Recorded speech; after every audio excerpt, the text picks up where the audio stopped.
garažiukas su marškiniais pasipuošė. Kaip ir kiekvieną dieną ofise. Off-seasonas yra, tai laikas pasiruošti visą techniką. Pradžiai sezono jo treniruotėm, tai sugalvojom vieną projektėlį, Kukės mechaniko kampelis. Sakė, kitaip pavadins. Kaip vadinsis? Imam ir darom. Imam ir darom workshop kampelis. Kažką dar tokio pagalvosim. Biškį duosim paprastų tipsų paprastiem motociklo tvarkymam. Kaip greičiau ir efektyviau viską atlikti, nesulaužus nieko.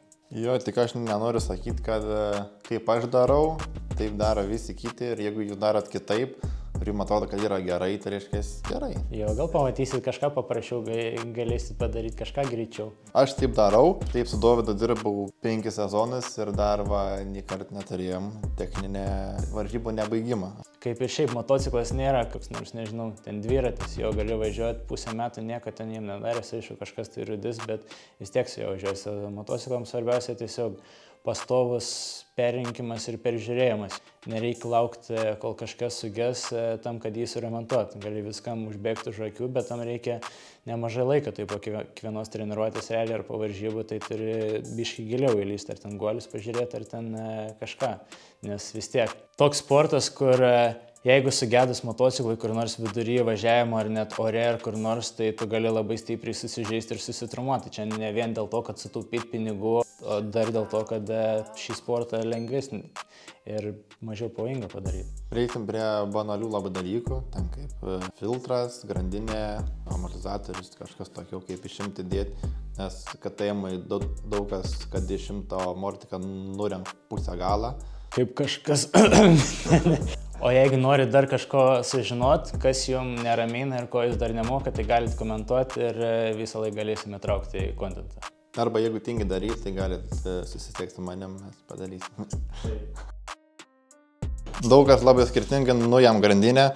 Aš naudoju knipeksus, susirandat plunksną vadinamą ir tiesiog iš šono išspaudžiat.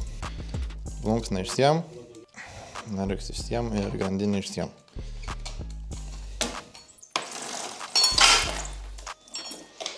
Gavome naują grandinę, sukame ratą.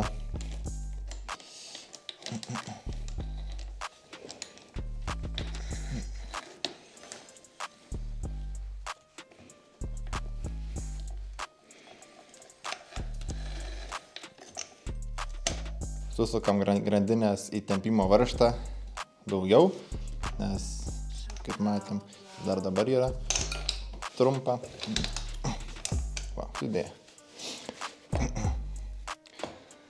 Įdedam grandinės narelį. Yra turbūt svarbiausia dalykas, keičiant grandinę, kad plunksną turėti palei kryptį. Jeigu ratas sukasi tą pusę ir plunksną turėti į tą pusę, nes kitaip pačiai, jeigu įdėsim šitaip, važiuojant iššoks ir gali nukris grandinė. Tad ji turi būti šitaip, būtinai. Taip. Tik reikia užfiksuoti, aišku, ne vien pridėti. Man taip ir lengviausia, kiti su atsuktuvu kal, kiti dar kažkaip aš naudoju tą tiek uždėti, tiek nuimti. Rato įvarė, rato veržlė. Pristumėme ratą. Prisukam su pirštais, kad ratas laikytus to vietai, neitų atgal. Koks turi būti grandinės įtempimas? Jeigu naujas motociklas, dažniausiai nuėmus šitą plastiką rašo, ant pačią plastiką yra lipduks arba rašo knygai. Galite pažiūrėti, tiek Yamahos knyga yra, tiek KTM knyga.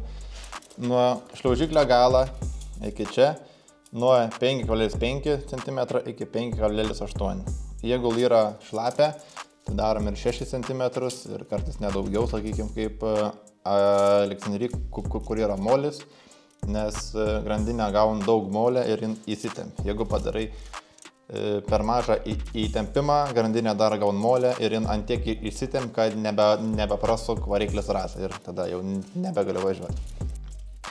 Nuo apačios yra 6 cm.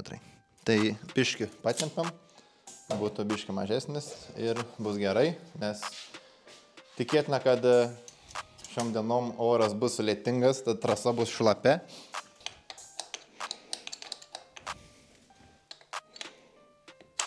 Antras svarbiausias dalykas yra įstatyti ratą tiesiai, nes aš šituos nežiūriu asmeniškai, nes vis tiek gaun smūgių, kažkas pain tolyn, kažkas atgal.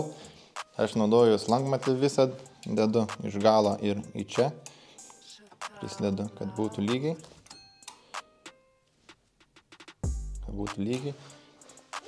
Likau taip. Pasiemu 10 mm raktą.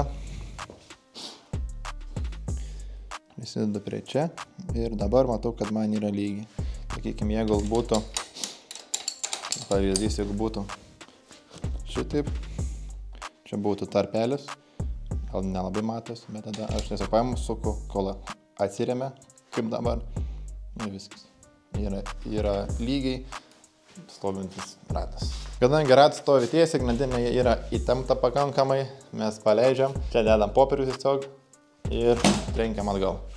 Tada ratas atsistoja į savo vietą, nes to esmė yra, sakykime, taip, kad jeigu mes patraukiam, čia matot, yra tarp varžto ir ašies, mes įdedam čia popieriaus, trenkiam atgal ir jisai priglūn. Tada biškį paveržiam ir vėl viską patikrinam. Įtempimą grandinės yra 5,6 arba 7 mm. Jis yra pats tas. Su slankmačiu pažiūrim, kad ratas stovėtų tikrai tiesiai. Lygiai taip pat. Pasiimam didžiausią raktą iš įrankių dėžės, nusistatom 100 N ir priveržiam galinį ratą. Knyga rašo 80, bet aš visą gyvenimą darau 100 ir priveržiam. Ir ant pačią galą pasiimam 10 ir 13 ir užkontruojam įtempimo veržles. Tiek vienoj, tiek kitai pusė.